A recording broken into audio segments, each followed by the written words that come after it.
Fog is not my favorite weather condition. Neither is the freezing cold. I was born in the summer of 1986. I'm a summer child, and yet today I'm facing them both.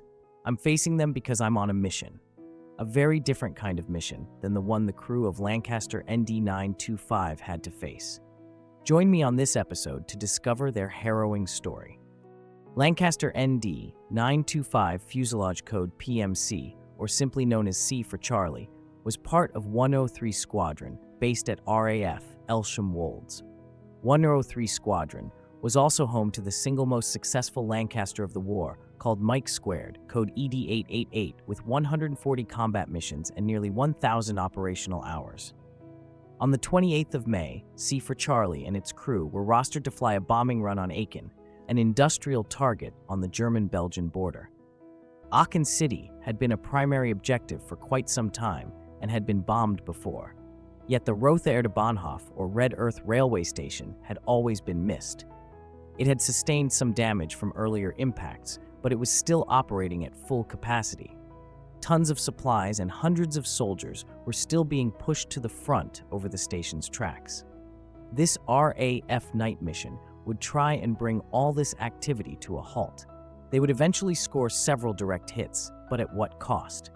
As pilot Thomas G. Leggett, navigator Raymond H. Beer, and air bomber Arthur A. Wilkes gathered for a final briefing, the rest of the crew, flight engineer William Edwards, rear gunner Albert Jones, mid-upper gunner Philip Charles Gore, and wireless operator Lawrence Ireland gathered around their aircraft.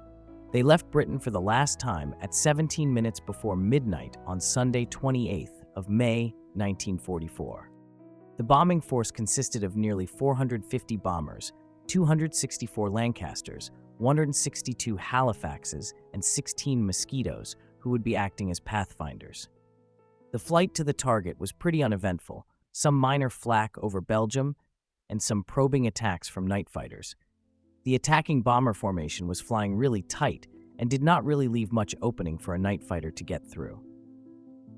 When Charlie and his brothers neared the German border, all hell broke loose.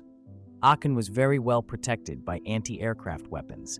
The Germans used flak 88s, flak Vierlings, single-barrel 20mm, and a variety of ammunitions to defend the transportation hub. The city was also covered by several night fighter units who were able to relieve each other when fuel ran low, meaning the city would never be left defenseless. In addition to this, a large Würzburg-Riese radar station was guarding the airspace and was able to see incoming bomber streams from 80 kilometers away. All this combined would make it very difficult for the bomber stream to bomb efficiently, and yet here they were, flying a very close formation at around 0130 hours. A few seconds before arriving over the Red Earth marshalling yards, the bomb bay doors opened. Because of the non-stop attacks from night fighters, the bombing formation did not spread out much. Lancaster C for Charlie, ND 925, flew at the lowest level of the formation. Two incendiary bombs collided above the aircraft, producing a large fireball, which partly fell on the aircraft. A third bomb nearly missed Charlie and fell just behind the right wing. Several other planes in the formation fared similarly. A Halifax was even lost. The station had been hit directly. The marshalling yards were completely gone, as were the storage hangars and technical facilities. Because of the size of the bomber stream, much of Aachen had been hit too. Although Aachen had been partially evacuated, 1,200 civilians were still killed. As the formation left the area, the reddish blaze could be seen from kilometers away. The formation had been badly crippled and was now much more scattered. Flak had hit many engines, and a lot of bombers were losing speed and altitude. This, of course, did not go unnoticed by the German night fighters. At 3:15, C for Charlie was flying over West Flanders and was attacked by Major Wilhelm Herget of Night Fighter Unit 4, stationed at Florennes. The Bf-110 probably received fire from Flying Officer Jones, the tail gunner. It is likely the Bf-110 flew under the Lancaster and shot his victim from below, as was often the case.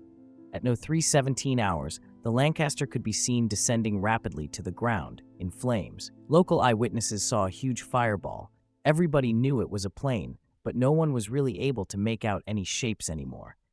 Some burning parts could be seen breaking off and falling towards Earth, creating a new smoke trail. These were probably engines. Some say they also saw at least one crewman bail out. His canopy, however, caught fire, and the man hurtled to his death. Charlie crashed behind a farmhouse in Egewartskapelle, near Fern. The angle of impact was pretty flat. It certainly wasn't an all-destructive nosedive, but it wasn't a belly landing either. One picture was made in the morning of the 28th. It was made by a local farmer. It gives us a very good look at what remained of the aircraft. The engines are gone, the entire cockpit section has been crushed, and the tail is missing. After some research, I was able to find a crewman had indeed escaped the burning aircraft. It was Tail Gunner Jones. He was found nearby the next day by a German patrol and had indeed been badly burned when his parachute caught fire in his escape. Another crewman, mid-upper gunner Philip Gore, had also managed to get out, but was immediately taken prisoner. The crash site today looks very similar to what it was in 1944. The U-shaped farmhouse has, since then, been taken down. Only one shed remained, and this was rebuilt into a house. The concrete slab below it gives us an idea of the size of the original building. The crash happened about 100 meters behind this building. The scars of war have since then been plowed over. Very small fragments turn up every now and then. The present farmer is not really interested in the subject. I was happy to learn, though, that a small group of enthusiasts holds a yearly commemoration at the crew's graves behind the church of Egewartskapelle. They were once honored by the presence of Philip Gore, the tail gunner himself. He passed away in 2008. It's important that all the lost crews are remembered, one story at a time. These airmen will not be forgotten. Thank you for watching. Please like and subscribe and follow us for more on the channel.